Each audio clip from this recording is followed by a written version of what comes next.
ito yung hack ko, hack talaga no? Ito yung hack na tinuturo ko sa mga viewers ko. So kung bago lang kayo dito sa aking live, maganda dahil matututunan nyo itong another hack na ituturo ko sa inyo. Para saan ba yan? Parang normal lang iisipin ng iba. Normal lang naman yan na gayan sa Tumblr or sa Tumblr. Hindi yan basta-basta guys. Kasi syempre, sa go bag ninyo, magbibitbit kayo ng mga tubig.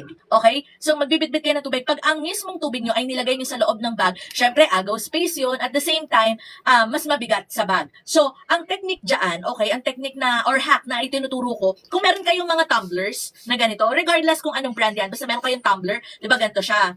Bumili kayo nung sa basket number 10 na paracord, pang-extend. Bakit? Halimbawa, biglang magkaroon ng lindol or kung anumang emergency na kailangan nyo tumakbo agad. Lang kayo ng ganyan, tapos instant na siya na bag. 'Di ba? So hindi niyo na kailangan na maglagay ng tubig doon sa loob ng backpack kasi nakasling na siya eh, 'di ba? Nakasling na siya. So sa akin kung titignan niyo, hindi naman talaga 'to para dito. I mean ibang color. So ang ginawa ko na lang regardless ng color kasi ang purpose lang na kailangan ko is magawa siya ng sling. So instead hawakan ko siya dito, ang kailangan ang goal natin sa go bag, guys. Free ang dalawang kamay natin, 'di ba?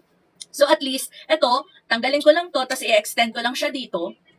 Tapos, meron na kayong instant na tubig, pero hindi kayo mahihirapan kasi isi-sling bag nyo lang siyang ganyan. 'Di ba? Igaganyan nyo lang siya. So, kahit kayo ay may mga may mga bit-bit pa na kung ano-ano, okay lang kasi nakasling siya, 'di ba? So, yun yung isa sa shinare ko sa mga viewers ko na just in case meron din naman kayong mga tumblers, 'di ba? Para yung space na kakainin nung ganitong klase ng tubig doon sa loob ng bag niyo, meron pa kayong may iba pa kayong mailalagay, 'di ba? So,